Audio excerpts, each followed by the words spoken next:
Oi, meus amores, bom dia. Hoje nós vamos Ciências, página 296, o sistema da Terra e da Lua. As fotografias mostram o mesmo ambiente. A aldeia Calapalo, no Parque Indígena do Xingu, em Mato Grosso. Observe. Quais as diferenças podemos perceber entre as duas imagens? Uma imagem é de dia, outra imagem é à noite. Em qual das imagens é possível observar a Lua, a número 1 ou a número 2? Os movimentos da Terra. Enquanto você lê este livro, a Terra está girando sobre o próprio eixo. Ela se move constantemente no espaço, realizando o movimento que dão origem ao dia, à noite e às estações do ano.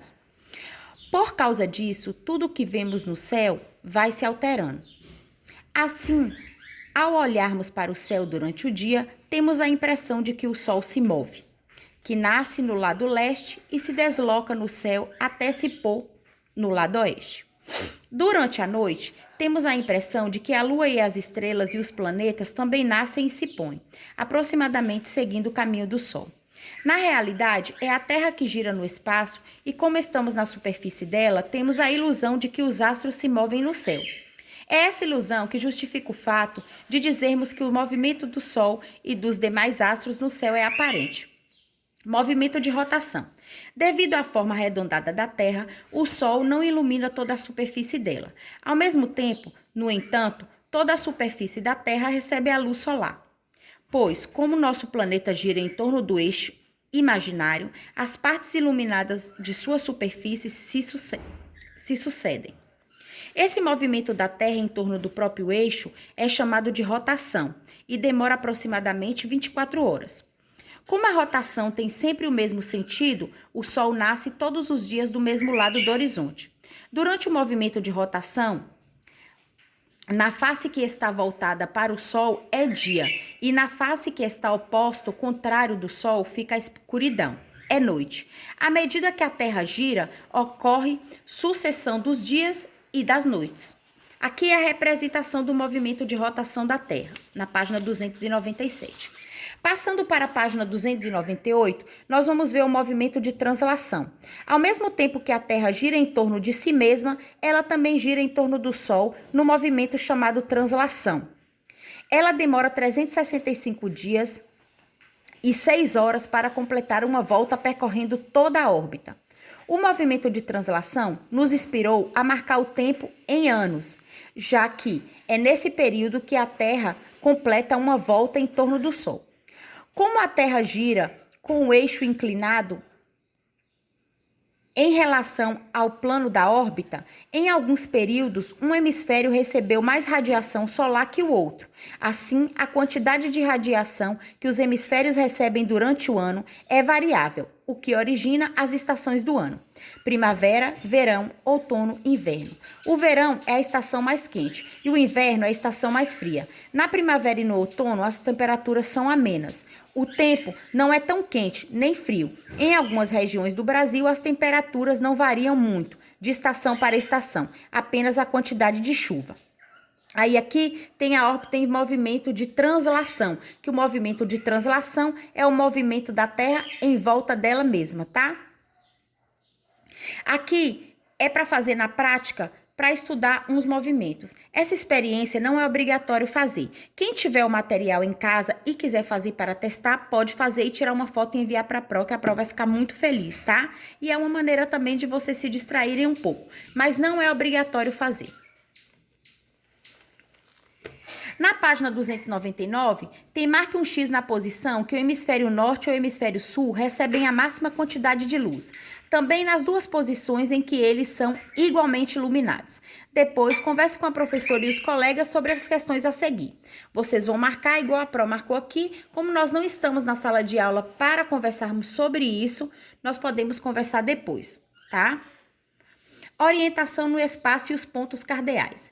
Vimos que o movimento de rotação da Terra origina os períodos do dia e da noite. O Sol surge pela manhã no lado leste, ou nascente, e desaparece no final da tarde do lado oeste, ou poente, que fica no lado oposto.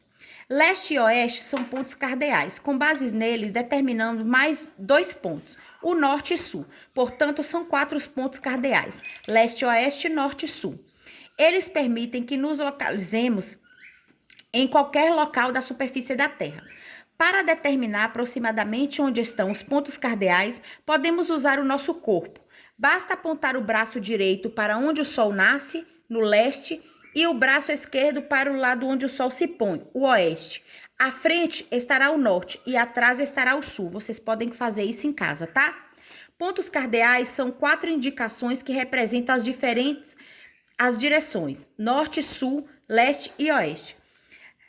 Na fase de lua cheia, também é possível determinar pontos cardeais à noite. Para isso, tomamos como referência a posição no qual a lua nasce, que é o leste. As estrelas também servem como referência para indicarmos a posição dos pontos cardeais. Antigamente, muitos navegadores utilizavam somente as estrelas como guia para cruzar os mares. Depois, a bússola foi inventada. Atualmente, os GPS, que utiliza satélites artificiais para determinar uma localização e ajuda na nossa orientação do espaço. Na página 300, indique os pontos cardeais na imagem abaixo, depois escreva o que há a seu redor. Na sala de aula, nos lados norte, sul, leste, oeste. Essa atividade nós teríamos que estar em sala de aula para que nós pudéssemos fazer, tá? Mas como vocês não estão na sala de aula, vocês podem usar a orientação da casa de vocês. O aluno deve considerar o próprio corpo, determinar os lados norte, sul, leste, oeste, de acordo com o movimento do aparente Sol. Vocês vão verificar o lado que está o Sol, igual está explicando aqui na página 299. Vocês vão olhar que lado está o Sol.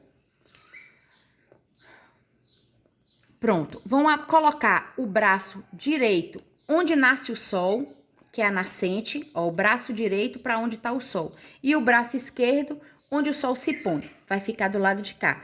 A frente é norte, atrás é sul. E vocês vão falar o que estão à frente de vocês aí na casa de vocês, tá?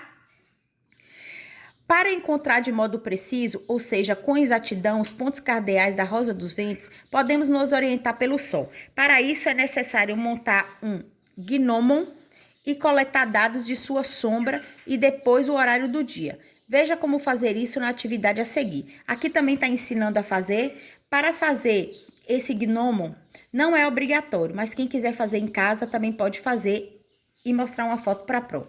Nessa página também, ó, segue explicando. Porque, ó, tá vendo? É um pouco complicado para fazer. Depois de concluir dessa atividade, troque ideias com seus colegas.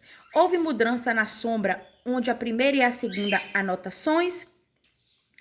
Vocês podem fazer baseado naquilo da prova. Como vocês não é todo mundo que vai fazer em casa, baseado no que nós iríamos fazer na sala de aula, a prova vai falar para vocês qual resposta seria, tá? Houve mudança na sombra entre a primeira e a segunda anotações? Sim, a sombra se deslocou de uma posição para outra. Por que isso aconteceu? Aconteceu por causa do movimento de rotação da Terra. Só isso, tá? Número 1.